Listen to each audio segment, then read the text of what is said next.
Право торжественно открыть школу предоставляется главе Республики Ингушетия Калиматову Махмуду Алиму Шариповичу и отличнику, прилежному ученику Исрапилу Божеву.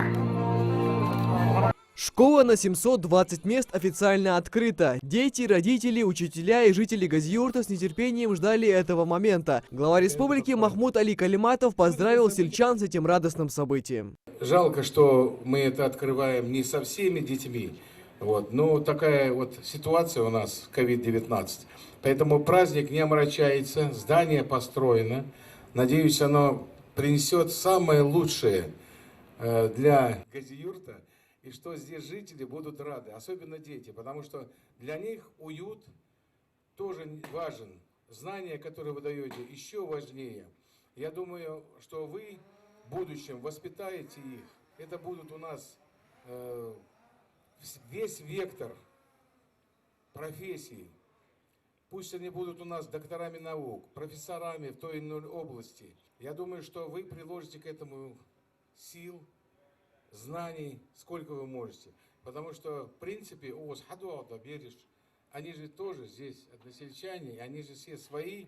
Поэтому я думаю, что вы в душу вложите в это. Мы еще будем строить новые и новые школы. Мы будем развивать образование. Самое главное, качество нам нужно. Качество. Качество, чтобы у нас не уходили 70% в колледжи. Надо, чтобы они уходили у нас в высшее учебное заведение, чтобы, надо очень постараться преподавателям. Дайте им знания, Это очень важно, чтобы уровень и качество наш поднять. Глава республики в окружении педагогов переступает порог новый альма-матер. Руководитель региона сразу отмечает светлый и просторный холл, а затем направляется в кабинеты начальных классов. Всего их тут 12. Здесь и игровая комната, и другие кабинеты для всестороннего развития подрастающего поколения. Конечно, да. Мы здесь прибираемся. Мне очень нравится эта школа, тем более у нас острая необходимость была в этой школе. Там школа у нас на 192 посадочных мест только. А на сегодняшний день, на 1 сентября, мы сажаем 400 детей. 3 кабинета математики, столько же для обучения иностранным языкам, музыкальный класс и большой актовый зал. В новой и современной школе предусмотрено все, что будет способствовать полноценному учебному процессу. Оценивая созданные условия, глава региона подчеркнул, что на базе объекта можно смело проводить культурно-массовые мероприятия. Все общие мероприятия будете проводить? Да, проводить будем здесь, в актовом зале. Библиотека и читальный зал, пищеблок и столовая, учебные кабинеты и лаборатории. Дети смогут получить не только базовое, но и дополнительное образование. Ребята смогут развить свой творческий потенциал благодаря созданным здесь условиям. Больше всего мне нравится актовый зал, потому что не было условий, чтобы проводить мероприятия. А сейчас новая школа это позволяет. Также есть столовая, есть и спортзал. Есть все условия для того, чтобы учиться. А ты вот чем-то увлекаешься? Может, хобби у тебя какое-то? У меня есть. Я занимаюсь музыкой, поэтому... Музыка, да? Да. Вот есть место для чтобы... Да, чтобы выступать.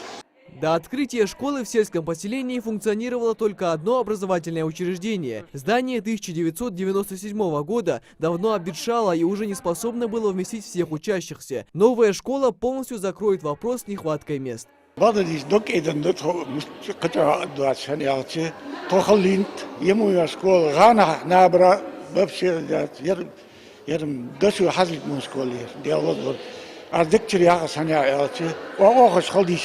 соответствует всем стандартам современной типовой школы. Здесь есть мастерские, для девочек мастерские, для мальчиков мастерские, кабинет логопеда, кабинет психолога. Осмотрев здание школы, Махмуд Али Калиматов пожелал преподавательскому составу успехов и благородной профессии. «Наши дети – это наше будущее, и мы должны дать им достойное образование», заключил глава республики. Также следует напомнить, что в рамках реализации региональной инвестиционной программы в 2020-2021 годах в республике планируется построить 9 школ на 720 мест в каждой и 8 детских садов по 220 мест. Михаил Тангиев, Ахмед Гандаров, Новости 24.